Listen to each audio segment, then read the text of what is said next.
And it's been a dry fall, but when the rain comes, flooding can be devastating to homeowners. Just a few inches of water can create thousands of dollars in unexpected repairs.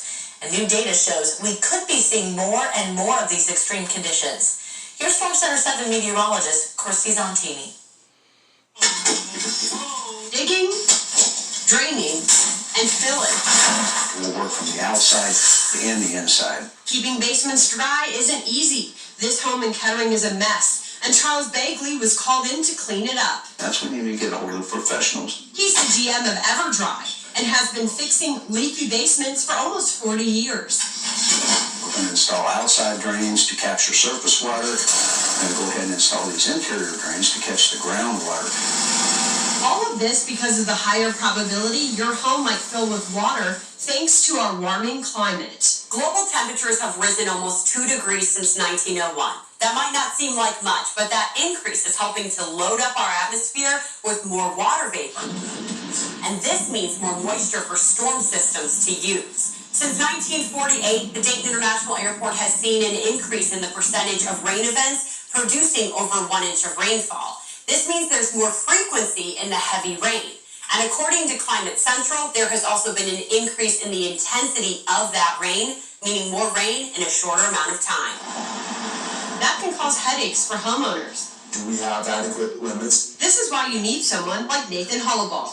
He's been an independent insurance agent up in Troy for a decade. His biggest tip? Know what you're covered for, know what you're not covered for, know what your potential exposure might be. His second tip, figure out how or why water is getting in.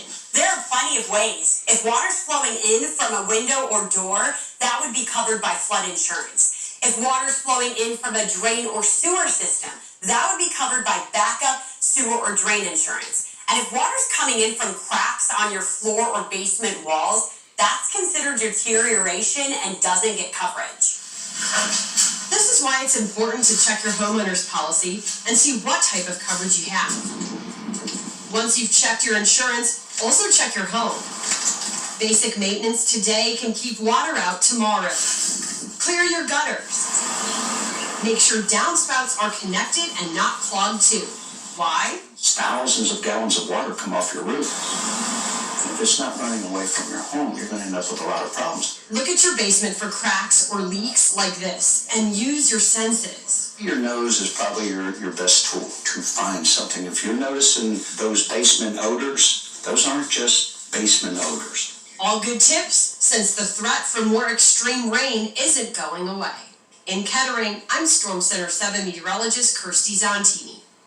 And now, here's Storm Center 7 forecast with meteorologist Cheney. There's some things happening tonight into tomorrow that are pretty exciting, but then we're also kind of skipping over that and looking into the future and kind of going, ooh, I don't know. See, I'm excited for it. I mean, it's November. It's supposed to be cold this time of year. I'm okay with cold, but I do have to say, you're just not always ready for it, Yeah, It gets pretty extreme. And this time, it's going to come in fast because we'll have a couple days this week where we get back close to 70 degrees, and then the bottom is just going to drop out once we get to Friday night into Saturday. So we'll get to that in just a second. First off, let's talk about that lunar eclipse. So tonight, we're going to have our last lunar eclipse until 2025. Now, the partial part of this eclipse begins a little after 3 in the morning, but everybody, at least that gets up somewhat early tomorrow, will have a chance to see the total eclipse. That'll occur at 5:59 in the morning. As you look up into the sky tomorrow and this moon starts to get a little bit lower in the sky, it'll be that bright reddish color. It's a really cool thing if you haven't seen one before, so be sure to check that out. Satellite right now shows that we do have some high, thin cloud cover floating overhead. I don't think it's going to be a totally clear sky in the morning, but these aren't the types of clouds that are going to obscure our view of this lunar eclipse. Kind of like we talk about filtered sunshine, you'll have some filtered moonlight coming through as you try to look up at that tomorrow morning. Out there right now, we have, again, the fair skies, but no fog out there, so if you have to do some driving late tonight, you'll be in fine shape.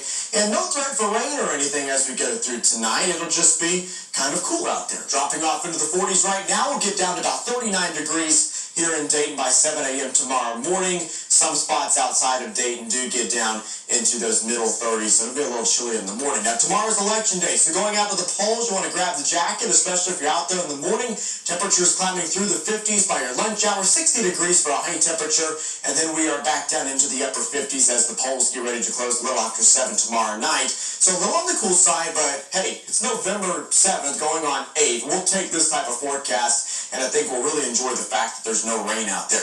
So our forecast is going to stay dry for the next few days, but then big changes come in as this whole pattern starts to shift around. So on Friday, we're waiting for this cold front to come in. Now we're going to kind of split the gap between some rain chances here.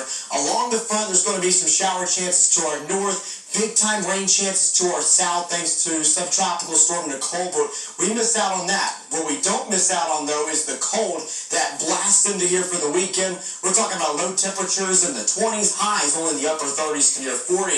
You'll see that here in the 7-day forecast. After a mild stretch of days, look at Saturday, 40 for the high, 25 degrees by your Sunday morning, highs only in the 30s by next Sunday and Monday. Thanks, Austin. Out of control teens caught on camera, but is using pepper spray on them the answer? The controversial new policy still ahead.